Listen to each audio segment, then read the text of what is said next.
Eu quero começar esse vídeo primeiramente pedindo desculpas pra vocês. Normalmente eu solto os vídeos na madrugada quando eu consigo gravar após os jogos, mas ontem eu passei mal à noite, tive muita dor de cabeça, tava com muito mal-estar. Na verdade, como eu não consegui gravar o vídeo ontem, eu quero fazer algo especial pra vocês. E eu não vou falar de um jogo só, eu vou falar de 2 jogos. Eu vou falar da noite de quarta-feira, porque foi uma das noites mais malucas da história do futebol goiano. Tivemos um jogo onde o Goiás classificou-se nos pênaltis com muito, mas muito mérito do Tadeu. E tivemos o jogo entre Anápolis e Abecate, onde tivemos talvez o maior recorde absoluto de bitoques em um mesmo jogo. E eu vou falar de cada lance, tá? E vou passar detalhadamente a minha opinião sobre os pênaltis, sobre como o Goiás jogou, como o craque jogou, como a Abecate poderia ter se classificado, como o Anápolis chegou a se classificar. Vou falar detalhadamente tudo isso depois da vinheta.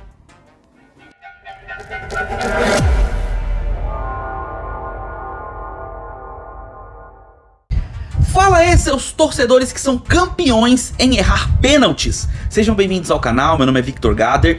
Deixa seu like aqui embaixo se você gosta desse tipo de conteúdo. Se inscreve no canal e marca o sininho para receber notificações sempre que sair um vídeo novo aqui no canal. E peço que você compartilhe esse vídeo com seus amigos para que outros torcedores recebam essa análise assim como você.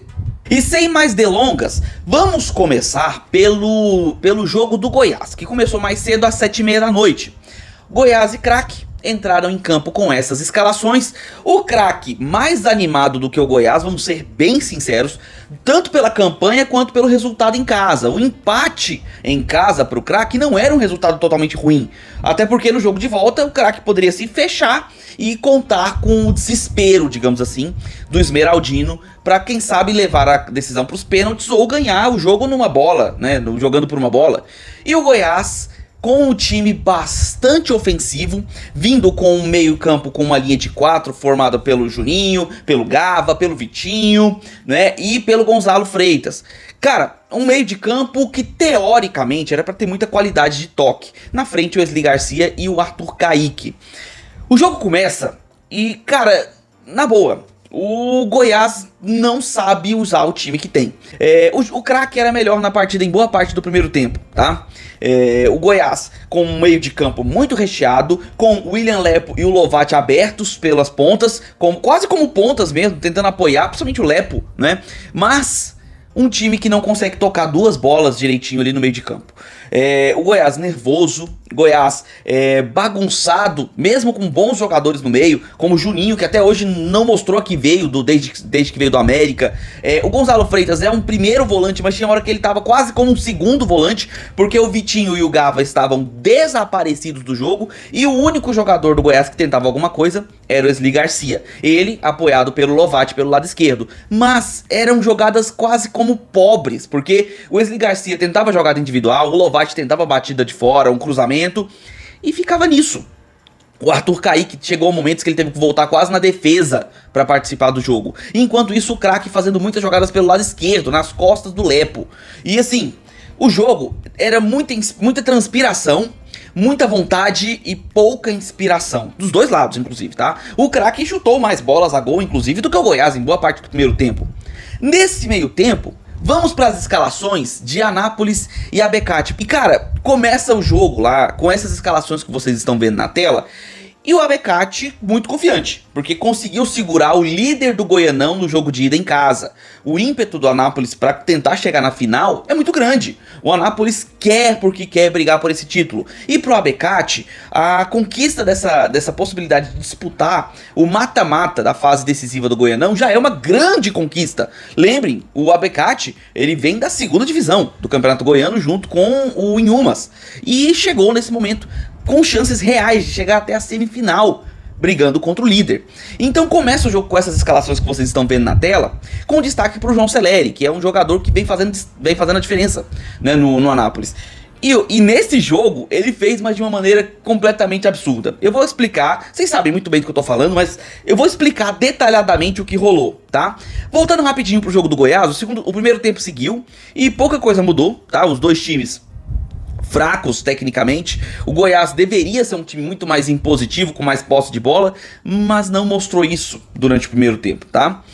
Enquanto isso, lá em Anápolis, no Jonas Duarte, o jogo era muito pegado. O Abecate e Anápolis com a equipe saindo muito pro ataque e sempre buscando velocidade.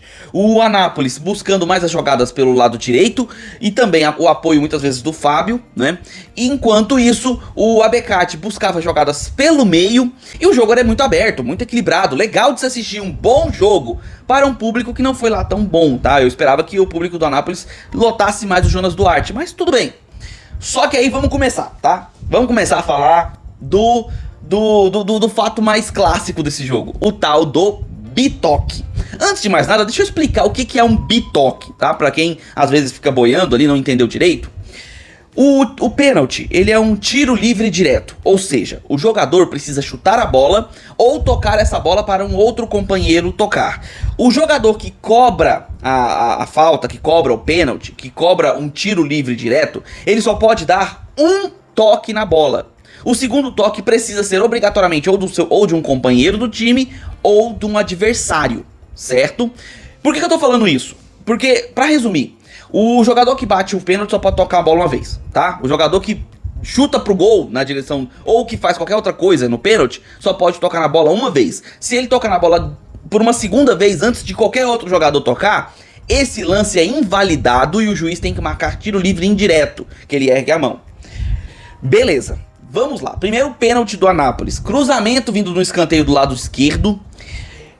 A bola vem enquanto ela viaja. O Lucão é assintosamente puxado pela camisa. Isso aí ficou claro, tá? Então o pênalti foi muito claro. O juiz precisou do VAR para dar esse pênalti e demorou uma eternidade. Não só para marcar o pênalti, como também para liberar a cobrança, tá? Foi muito grande a demora, muito, muito grande.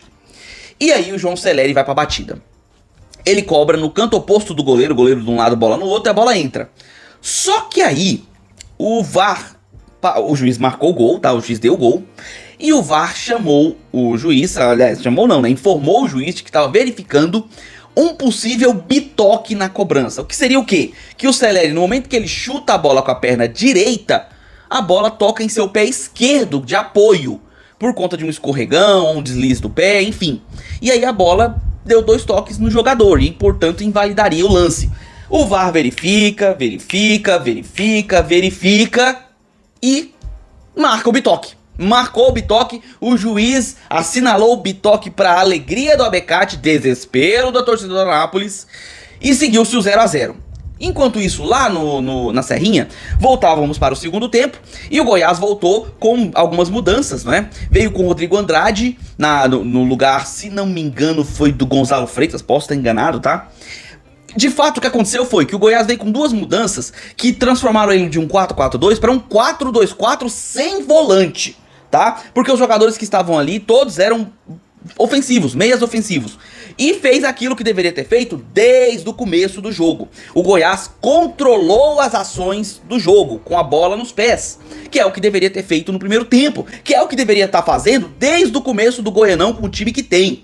Ser um time propositivo, que é a característica do Goiás, não reativo como ele vem sendo nos últimos jogos. Isso é uma característica não do Goiás, mas do Jair Ventura, que é um técnico muito clássico do trabalho reativo. Vocês lembram muito bem, vocês torcedores do Goiás, na campanha onde o Goiás tinha o Pedro Raul como centroavante. O time era muito reativo. Ele ficava na defesa e jogava por uma bola.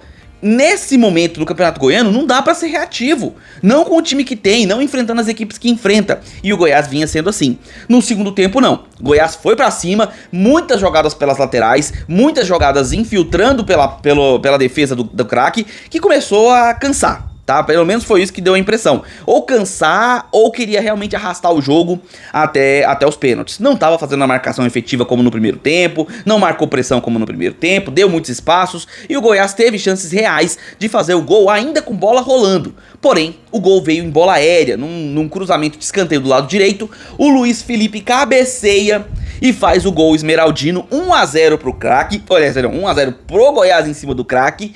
E o que era um castigo a um time que tinha desistido do jogo, né? O craque tava totalmente apagado. E com o gol que o craque sofreu, aí sim que pra mim o craque naquele momento tava até desistindo da partida.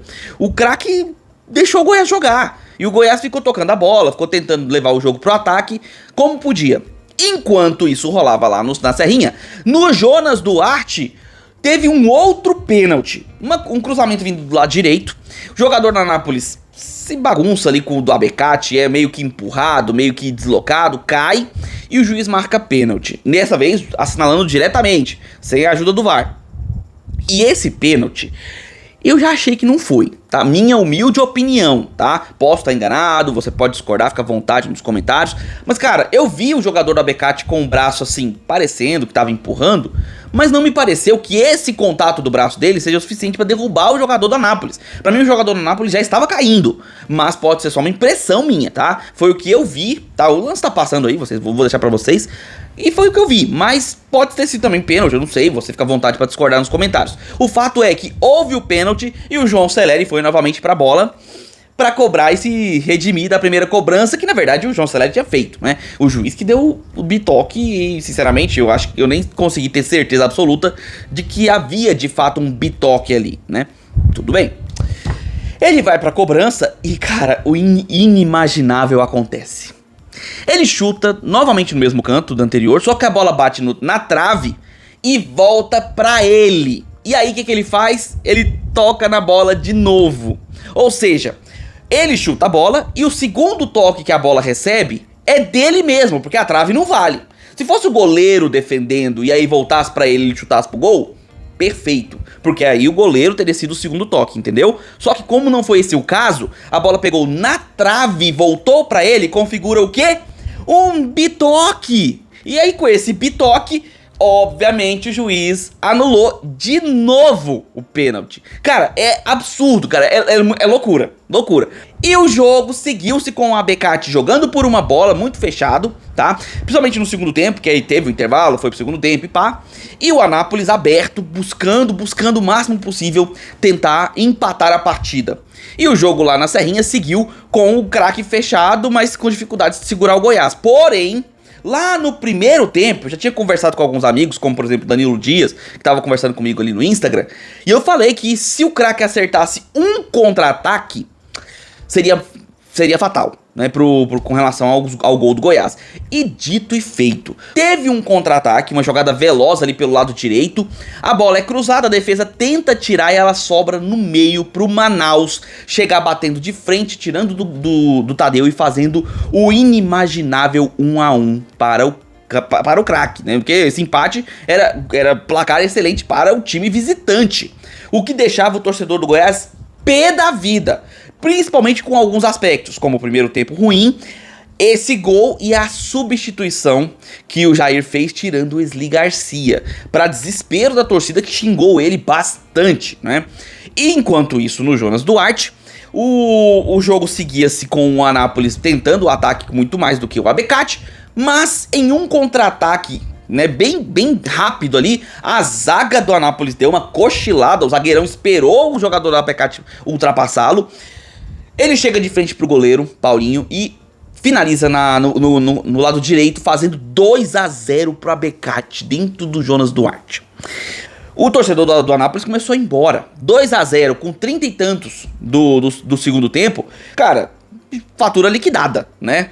E aí o torcedor começou a ir embora, o Anápolis perdeu um pouco do ímpeto, apesar de ainda estar mantendo ali, né, tentando manter ali uma chama acesa da esperança, mas beleza, o jogo estava muito no colo do Abecate, porém, seguiu-se ali o segundo tempo depois do gol, o Anápolis chegou pela direita numa jogada, cruzamento é feito e o jogador do Abecate toca com a pontinha do pé, meio que para tirar, né, o cruzamento, só que aí a bola vai no canto direito do goleiro e entra pras redes, fazendo 2-1 pro Anápolis, ainda com o jogo rolando, 40 minutos do segundo tempo. E aí o jogador do Anápolis animou, a torcida animou, todo mundo animou, o jogo ficou muito mais maluco, seguiu ali a partida, tudo mais, o Anápolis cruzando bola na área torta e à direita, o Abecate jogando fechadaço, tentando ganhar o jogo no placar, no tempo regulamentar. E aí vamos para mais um pênalti, porque é feito um cruzamento do lado esquerdo, a bola bate nas costas do jogador do Anápolis, toca o braço direito do zagueiro do Abecate. E o juiz não viu, ele marcou como se fosse peito. Só que depois que o lance para, o VAR chama, o juiz vai lá e vê o óbvio, tá? Que tinha ficado muito claro, até durante a transmissão, que a bola pegou no braço do jogador do Abecate. Importante frisar, a bola pega primeiro na barriga do jogador, portanto, não pênalti. Terceiro pênalti do Anápolis. Ai, cara, terceiro pênalti do Anápolis na partida. Será que ia ser um outro bitoque? Não, dessa vez não. Jogador do Anápolis, que inclusive não foi o Celeri, cobrou o pênalti e fez o 2-2, empatando o jogo. Lá na Serrinha, o jogo terminou 1-1, e aí fica o trauma, né? O torcedor do Goiás já traumatizado com o histórico de que o ano passado o Goiás foi eliminado nos pênaltis nessa mesma fase para o Goiânia. Então, pô, será que esse ano ia ter zebra de novo? Vamos para os pênaltis. E aí começa o show, né? O show de horrores. Porque, cara, o que acontece com os jogadores do futebol goiano? Eu tava achando ruim o Atlético perder pênaltis, cara, mas tá bizarro, tá? As cobranças de pênalti foram muito erradas. Ah, deixa eu fazer um destaque aqui antes de falar das cobranças de pênalti, que é o Tadeu. Tadeu, cara, durante o jogo, no tempo regulamentar, as pouquíssimas bolas que foram, o Tadeu compensou, defendeu como ele sempre faz, goleiro excelente tecnicamente como é. Nos pênaltis, a primeira cobrança foi dele. Ele que é o cobrador oficial pelo visto, né? Mesmo o Jair Ventura não querendo, mas ele é o cobrador oficial. Ele cobrou o primeiro pênalti muito bem, fez o gol, né? Fez o primeiro gol. E aí, o craque perdeu, o Goiás perdeu, o craque fez, o Goiás fez e por aí foi.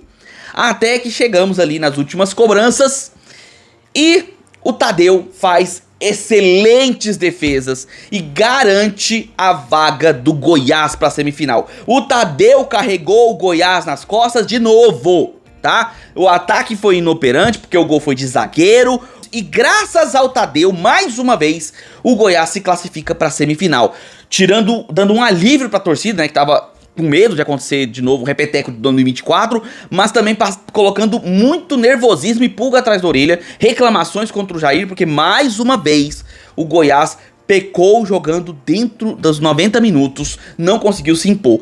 Conseguiu a classificação e aí ficou no aguardo de ver como é que terminava o Anápolis e a Abecate, que acabou indo para os pênaltis no 2-2. Um jogão durante o tempo regulamentar, um jogo muito divertido e foi para os pênaltis. E aí, mais uma vez, assim como no jogo do Goiás e Craque, muitos pênaltis perdidos. E foi a galera acertando uns aqui, errando outros ali, o Paulinho fazendo algumas defesas, o goleirão do Abecate fazendo outras.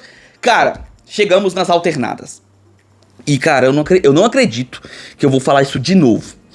Durante as alternadas, um dos jogadores do Abecate foi cobrar o pênalti, ele cobra, a bola entra, gol. Só que aí o juiz, não foi o VAR, tá? O juiz assinalou o bitoque. Ele marcou o bitoque, tá? E cara, eu olhei muitas vezes nos dois lances, tá? No primeiro gol do Anápolis, nesse gol aí durante a cobrança de pênaltis, eu olhei muito. Vocês conseguem ver um bitoque? Porque veja bem, eu não tô perguntando se vocês acham que teve um bitoque. Não é isso. Eu quero saber se vocês viram o bitoque. Por que eu tô falando isso? Se o VAR não conseguir dar uma perspectiva exata do que aconteceu, prevalece a decisão de campo. No primeiro gol do Anápolis, a decisão de campo foi o gol. E o VAR indicou que havia um bitoque e informou isso ao juiz, que acatou a decisão do VAR e anulou o gol, tá? Isso aconteceu.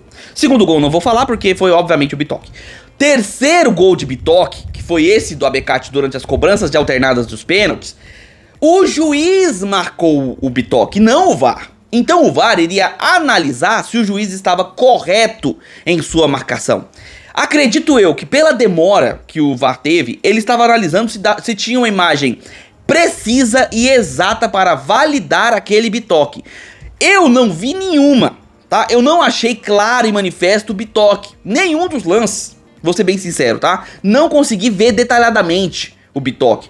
Sendo assim, como o VAR não conseguiu tomar uma decisão precisa, o que acontece? Prevalece a decisão de campo. E a decisão de campo era o bitoque. O juiz marcou o bitoque, anulou a cobrança do Abecate, que perdeu a cobrança nas alternadas. E aí o Anápolis foi para a cobrança seguinte, marcou e se classificou para as semifinais. O líder do Goianão quase ficou de fora, não fossem as interferências da arbitragem. Sendo assim, é óbvio que o torcedor do Abecate, os jogadores, a comissão técnica, todo mundo, vai ficar possessa. É muito complicado essa questão de você marcar alguma coisa sem a certeza, saca? Vai ter reclamação de tudo quanto é lado, vai ter gente falando de tudo quanto é jeito, falando que teve roubo pra um lado, roubo pro outro, que a arbitragem é uma porcaria, e de fato ela é, mas, cara, o resultado é: Goiás e Anápolis se classificam para a semifinal e agora vão aguardar o Vila, que joga contra a Jataiense hoje, para decidir quem é que vai, como é que vai ser essas semifinais. Mas isso é assunto para outro vídeo. E aí me diz o que você achou dessa quarta-feira, o que você achou desses jogos, dessas decisões do juiz, o que você achou do jogo do Goiás, o empate durante o tempo regulamentar, as cobranças de pênaltis, o que você achou do jogo do Abecate com o Anápolis? Me diz aí os seus comentários, eu quero saber a opinião de vocês sobre essa quarta maluca do futebol goiano. Coloca aí nos comentários que eu quero saber. Se inscreve no canal, deixa seu like e marca o sininho pra receber notificações sempre que sair um vídeo novo aqui no canal. E eu peço, por gentileza, que você compartilhe esse vídeo com seus amigos. Deixa seu like, se inscreve e compartilha, porque me ajuda muito a chegar a outros torcedores assim como você. E por conta de ser um vídeo diferente, eu vou pedir mais ainda, eu vou pedir muito mais a essa sua ajuda, tá? De coração, peço demais que me ajude para que esse vídeo tenha de fato o alcance que ele teria se eu tivesse feito na madrugada, coisa que eu não consegui, né?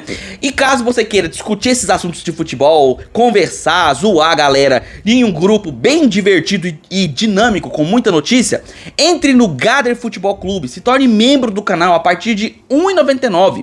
Você se torna membro e, se tornando membro, você entra no grupo do WhatsApp, onde tem conteúdos exclusivos, conteúdos antecipados, as notícias 24 horas por dia, tanto de futebol quanto de outros assuntos, além de membros especializados em futebol para conversar com você, comentaristas do YouTube, inclusive eu, estamos lá para conversar. E sendo um grupo de futebol, tem piadas, figurinhas, memes e tudo mais que você espera, porém sempre no âmbito esportivo, nada no pessoal. É um grupo para você se informar e se divertir, tudo isso a partir de R$ 1,99, e ainda me ajuda a continuar fazendo esse trabalho.